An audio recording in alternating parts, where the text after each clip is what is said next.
तो night watcher के इस एपिसोड की शुरुआत वहीं से होती है जहाँ से पिछला एपिसोड खत्म हुआ था। हमारे भाई का जो मिलिट्री मैनुअल है ना, वो सुन के आदमी भी चौंक जाता है और कहता बहुत ही बढ़िया, मुझे आपका किताब लगा और मैं हार मानता हूँ, यहाँ तक कि आप मुझे इतने पसंद आ गए कि मैं आपका डिसाइपल बनना चाहता हूँ। भाई ये सुन के सारे बंदे चौंक जाते, व्हाट, जो लौंडा इतने एटीट्यूड में था वो अचानक से किसी और का डिसाइपल बनना चाहता है। अरे भाई तुसी ग्रेट हो।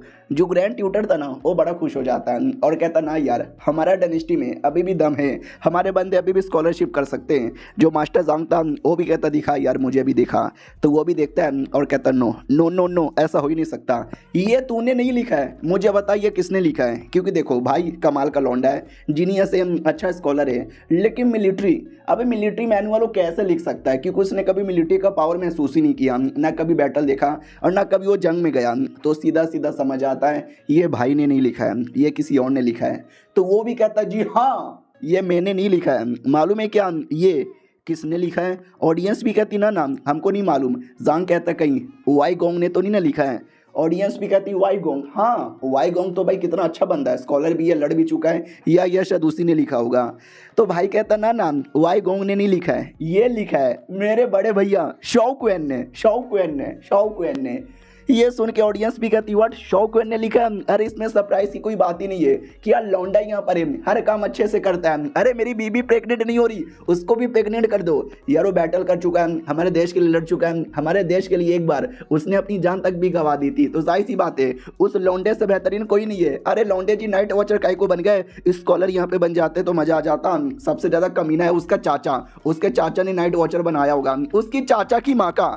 उधर चाचा को भी छींक आती, करे मुझे गाली कौन दे रहा है। एक बंदा बर्मेरियल लोगों को चिढ़ाने लगता है, क्या रे साले, बड़ा उड़ रहा था, कूद रहा था, हवा में आ रहा था, तेरी ऐसी के तैसी। सुन ले, तू किसी भी चीज़ में क्यों ना बेहतरी रहे, लेकिन शौकन तो उससे 4 गुना आगे रहेगा किसी भी चीज़ में। तो उस प्रिंस को तो ज़्यादा गुस्सा नहीं आता, लेकिन प्रिंस के साथ जो लौंडा था, हम स्टार्टिंग से देखते आ रहे हैं, वो छोटी सी छोटी बात पे भड़क जाता था। तो बहुत गुस्सा आ रहा था कि 2 घंटे पहले तक सब कुछ ठीक था, सब हमारे तलवे चाट रहे थे, सबकी बोलती बंद थी, लेकिन अब देखो सब हमको कैसी गंदी गंदी गाली दे रहे हैं। और जो लड़की थी साथ में वो भी चुपचाप शांत, समझ नहीं पा रही थी। और जो वांग थी उसके दिमाग में आता कि वेल स्टार्टिंग में तो मैं भी चौंक गई कि आई नो मेरा बाबू जीनियस से टैलेंटेड है, लेकिन ऐसा कैसे वो मैनुअल यहाँ पे लिख सकता है। तो उसने नहीं बल्कि उसके भाई ने लिखी है। हालांकि इससे भी उसका रेपुटेशन बढ़ेगा क्योंकि उसने भी कुछ कम करके नहीं दिखाया, लेकिन ज़्यादा काम शाओक्वेन ने किया है, तो शाओक्वेन का रेपुटेशन बढ़ेगा। रही बात मेरे पापा, आई डोंट नो उसके बारे में क्या सोचेंगे। हालांकि पापा उसको घूर घूर के देखे जा रहे हैं। आई होप जो भी इंप्रेशन हो अच्छा इंप्रेशन यहाँ पर हो। और इधर शाओक्वेन भी एटीट्यूड में खड़ा, क्या मुझसे तो बेहतरीन कोई यही नहीं। और प्रिंसेस भी हिली हुई थी कि ओ माय गॉड यार, 2 सेकंड के लिए मैं भी चौंक गई कि इसके भाई ने ऐसा कैसे लिखा। लेकिन इसके भाई ने नहीं, इसने खुद ने लिखा है। और ऐसा क्या उस मिलिट्री मैनुअल के अंदर जो आदमी डरे खार मान गया, अरे मुझे भी पढ़ना है, मुझे भी पढ़ना है। और छोटी वाली प्रिंसेस भी चौंक जाती है कि व्हाट, क्या मतलब, देखो मुझे मन कर रहा था कोई जाए उस बर्मेलियन को सबक सिखाए, सबक सिखा दिया, खुशी हो गई। लेकिन शौकन ने ये किया, ये जान के हैरानी हो गई, लेकिन खुशी भी ये है कि वो शौकन मेरा नौकर है। देखा मेरा नौकर कितना जीनियस है। वो ग्रैंड ट्यूटर भी कहता हुआ यार मजा आ गया ये सब देखकर। उससे मुझे याद आया, जरा मुझे भी दिखाओ ना ऐसा क्या उसमें लिखा हुआ है।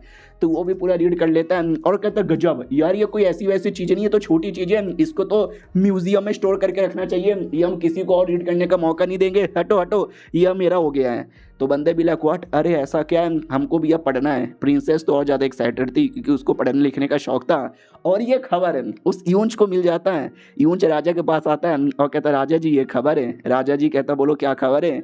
ये भी कहता है कि वेल जब कांड हुआ था ना तो जांग तो हार गया, लेकिन एक दूसरा लौंडा आया, उसने बवाल मचा के दिखाया, जिसके बाद उस लौंडे ने हार मान लिया। राजा भी कहता क्या बात कर रहा है, कौन है? वो भी कहता शाओक्वेन का छोटा भाई। तो राजा भी कहता ओ शाओक्वेन का छोटा भाई, हाँ शाओक्वेन थोड़ा कमीना हरामी है, मेरा दुश्मन है, हमेशा उसने मेरी ली है, लेकिन उसके भाई के साथ मेरी कोई दुश्मनी नहीं है। शाओक्वेन ने तो काम जानबूझ के छोड़ा भी था, लेकिन उल्टा मैंने भी निकाल दिया था, लेकिन उसका भाई एक जीनियस लौंडा है तो उसके साथ मैं दुश्मनी नहीं करूंगा। अरे साले ने आज मेरी इज्जत यहाँ पे बचा ली है। उसको तो इनाम देने का मन कर रहा है। साला मुझे डिटेल में बता एग्जैक्टली क्या हुआ। तो यूं पूरा डिटेल में बता देता है कि सबसे पहले आया, दिखाया, ऑडियंस शांत हो गई, कुछ बोल नहीं रहा था। जांग आया, ऑडियंस खुश हो गई, लेकिन जांग भी हार मान गया, ऑडियंस फिर से सैड हो गई और वो कमीना लड़का एटीट्यूड में आ गया। फिर आया अपना भाई और आते उसने अपना मैनुअल दिया और मैनुअल देख के उसको हरा दिया। फिर उसने कहानी में सबसे बड़ा ट्विस्ट लाया और बोला वो मैनुअल उसने नहीं लिखा बल्कि वो शाओक्वेन ने लिखा। अब ये सुन के राजा भड़क जाता है और डायरेक्ट लात मार के यूं से बाहर निकाल देता है और गंदी गंदी गाली दिए जा रहा है। बाहर तक आवाज आती है। यूंच भी लाइक बाप रे यार, दादी की, अबे दादी की गाली कौन देता है, शौक उनकी दादी भी नहीं होगी। वो बहुत ज्यादा भड़का हुआ था कि साले मुझे लगा था मेरी इज्जत उसके भाई ने बचाई है, लेकिन नहीं, वो कमीना आदमी जिसने एक टाइम पहले पूरी मेरी इज्जत की धज्जियां उड़ाई थी, आज मेरी इज्जत यहाँ पे बचा रहा है। ऐसे आदमी से अपनी इज्जत बचाने से अच्छा अपनी इज्जत ही लुटवा लूं। और ये चैप्टर यहीं पे खत्म हो जाता है। भाई अलग ही दुश्मनी है, साले की इज्जत बच गई उस बात की खुशी नहीं है, शौक ने बचाया है साले ने। चलो यार अब मिलते हैं किसी और वीडियो में, जब तक के लिए बाय बाय।